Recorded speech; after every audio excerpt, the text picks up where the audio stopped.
I've done this a long time and gone against some of the best receivers in America, and he may be the best one we've ever gone against because there's just a combination of ridiculous ball skills. I don't think he hardly ever drops a pass. He always just finds a way to come down with him, and he's big, and he's really fast. And he's disciplined. And he runs great routes.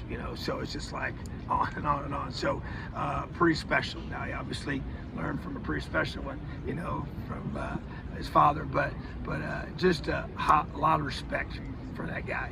And so, yeah, he's going to have to be somebody we're going to have to deal with, So I just know that we're going to have a great plan to be able to allow him not be the guy that beats you.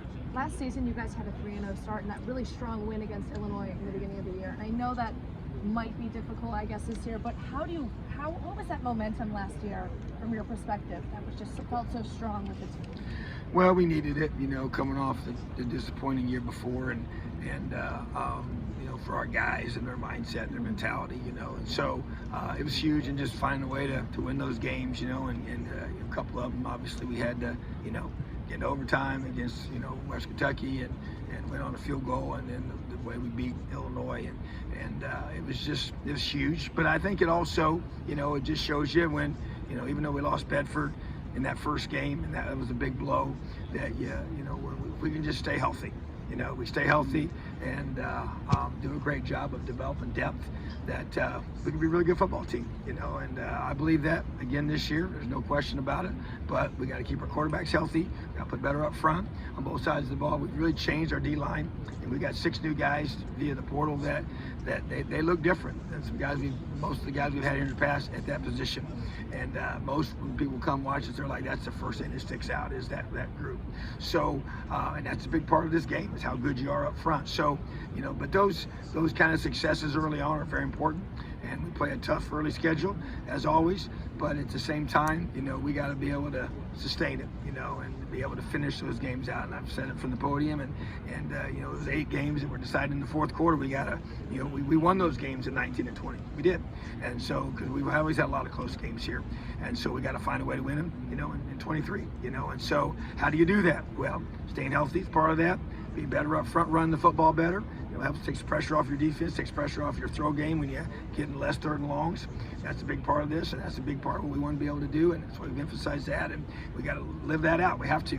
And so, but this team, even though there's new faces, and I've said it several times today, I really, really am excited about the guys we have. We just got to come together, and obviously we spent a lot of time together so far, but now as in fall camp, which is you feel like you're together from daylight till dark, during the camp mode for those 3 weeks. And so that's going to be an important part of this team, but being able to build, like you talked about, to have the ability to finish out those early games, get some great momentum at the start of the season, and then carry it on to the rest, and then finish.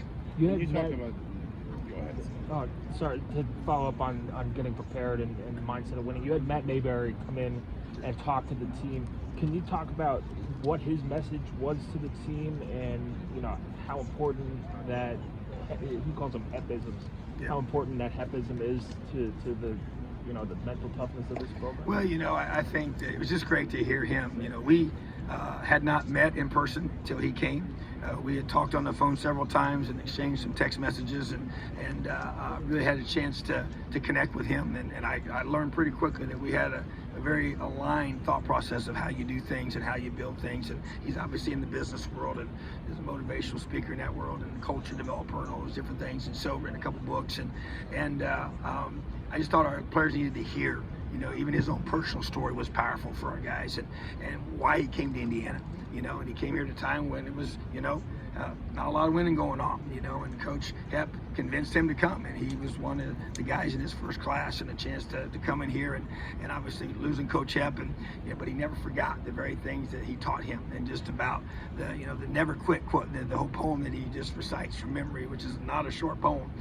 It's just so much about the grit and toughness it takes to be great, and to be able to come to a place like Indiana to try to create a new future, and create new opportunities, and create new traditions, and create new things that they're known for, even maybe that hasn't been the case in the past. That's why he came there, and just hearing him talk about that, and just to be able, he talked about setting the bar high and then jumping over the bar, was something he talked about that he learned from Coach Hep, and how you set standards and expectations for yourself and for this program, and that's what we see us wanting to do. And so he and I had some really good times together before he talked and after he talked, and we're going to stay in close contact as well. So I just want to be able to bring guys that they can hear from, that have a great message, and just talk about taking ownership of your past, taking ownership of your present, and taking ownership of your future, and how you have those daily habits that are going to be matching those goals and dreams you have for yourself and for this program. So I thought the guys, and they responded well. They loved having him, and he enjoyed being here, and we're going to try and get him back and be around our guys, bring him back for a game. And I know he's a really busy guy, like a lot of folks are, but having Matt here was really special. How do you approach, you've talked since the spring about how you felt summer was going to be really important for that quarterback sort of job and battle for that. You have a little bit of contact with those guys with sort of the OTA type stuff you can do, but there's a lot I know that kind of has to be player-led and player-organized. I guess, how do you approach thinking about that position? Do you try to put it out of your mind in the sense of not wanting to maybe overthink it at a time of year where you don't have eyes on these guys a lot? Do you go to them for feedback? Just how do you think about kind of a position battle like that in the summer months specifically? Yeah, I think it's a good question, because it is a unique time of the year, and now that the NCAA did give us the OTA time that we took away from the 8 hours, per the week to be with our guys, and we took full advantage of that. And when we did that, especially in the month of June, we did it for a couple of days in July where the coaches were with them when they were back together. And so, but during those times, there had to be no ball period, so we couldn't throw the ball, and so you don't get a chance to see that part of it. And so, but for me, it's more the leadership piece. How do they develop a relationship with their teammates over the summer? How are they doing a great job of growing in their leadership? Because there's a lot of things where we're not there, and just being able to get the feedback from the players. So I individually met with every single one of our leadership council guys at the end of the summer. I've never done that before. And so I wanted to get their one-on-one thoughts about, their position group, their side of the football, and the whole team. And so for me, that was insightful about where those quarterbacks are, and just hearing from their teammates about, because that, to me, you think about part of the variable in picking the starter is, what do the other 10 guys think? What do they believe about that guy? I think that's massive. I think that's such a huge part. Now it's hard to to quantify in some ways, but there's also a gut feel to that. But talking to those guys, hearing from them, okay, how have they done leading? How have they interact? How have they done with the receivers? Because they got to get the receivers together. They got to throw with them. They got to get the running backs together. They got the tight ends together. And so to me, that's really a chance for them. Without us being there, you get a chance to see who they really are as a leader. So I really put a lot of stock in that. And then, right now it's a matter of, okay, now we are going to be throwing the football. We're going to be able to, everything's going to be charged. So it's more specific to the documentation of things in the fall camp. And in the summertime, it's a little more ambiguous maybe per se in terms of writing things down, because you don't have the measurables to go after, but it does matter. And you can get a feel for how they're perceived by their teammates in a big way, I think, during the summer. Do you plan on going live with them? You got two young guys. Not live. I mean, we're not gonna, no, not live to where they're gonna get tackled.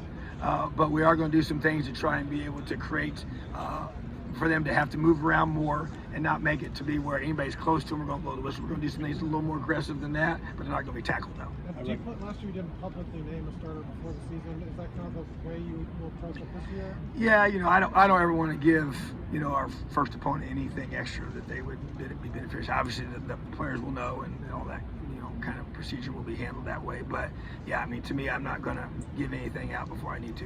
If I can ask you to give me something out before you need